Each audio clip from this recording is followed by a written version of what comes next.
Les essentiels du bassin depuis l'hôtel de la plage avec l'accueil des perles du bassin et de Frédéric Lamotte qui a été l'invité d'honneur de cette 3e édition et je suis ravi d'accueillir et de retrouver le maître des lieux, le propriétaire Sébastien Bis. Bonjour. Bonjour. Alors Sébastien, vous avez été partenaire de cette 3e édition. Qu'est-ce que vous avez ressenti là en découvrant les activités de toutes ces perles du bassin? On était très contents de rencontrer des gens qui sont vraiment attentionnés par rapport au bassin.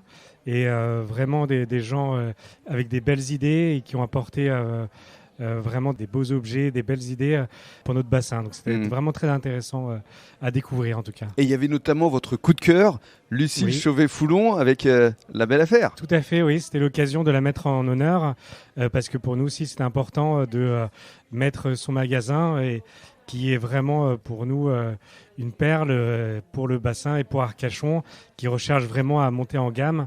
Et elle va vraiment dans cette idée-là. Et en plus de faire du seconde main, c'est vraiment dans l'air du temps et pour l'écologie et l'environnement, encore une question très importante. Et alors, pour conclure, avant de donner la parole à Frédéric Lamotte, ici l'hôtel de la plage, dans un mois, sera en travaux pour apporter une nouvelle dimension à cette référence, à cette entité ici à Arcachon. Tout à fait. Fin octobre, on va commencer à faire des travaux très importants pour réembellir cet hôtel mythique et donner une seconde vie, une seconde... Là encore, c'est une seconde main, quoi. Exactement, voilà, tout est lié, quoi.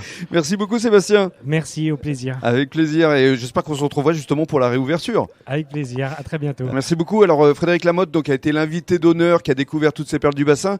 Quel est ton sentiment, Frédéric, là, d'avoir retrouvé toutes ces perles ici qui présentaient leurs activités?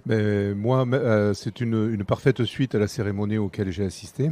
Et je trouve que elles ont toute leur place ici. Parce que d'abord, c'est un très bel écran, et puis en plus, ce sont des photos qui ont été prises à deux parts, donc elles ont retrouvé un petit peu leur essence. C'est ça, et alors justement, tu as pu exposer ici, à l'hôtel de la plage, tes magnifiques clichés. Quels ont été les ressentis du public?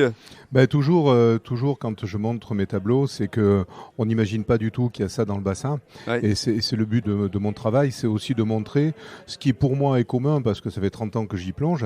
Mais comme je le vois dépérir, je suis content que les gens découvrent de façon un petit peu à les solliciter et faire en sorte que ils prennent conscience qu'il y a des choses à protéger et que le bassin malheureusement se dégrade. Mais c'est pas irrécupérable. On a matière à faire des choses, il faut les faire. Faut-il encore savoir qu'il y a des choses à sauver. C'était l'objectif justement de ton parrainage, c'était de faire passer, faire véhiculer ce message. Complètement, et je t'en remercie Rémi, parce que y a besoin de faire savoir beaucoup. Et ce message est compliqué à faire passer parce que il est souvent étouffé par d'autres messages qui polluent. Et je pense que plus ça sera dit, plus ça sera su, plus on a des chances que ça s'en sorte. Merci beaucoup Frédéric. Merci à toi.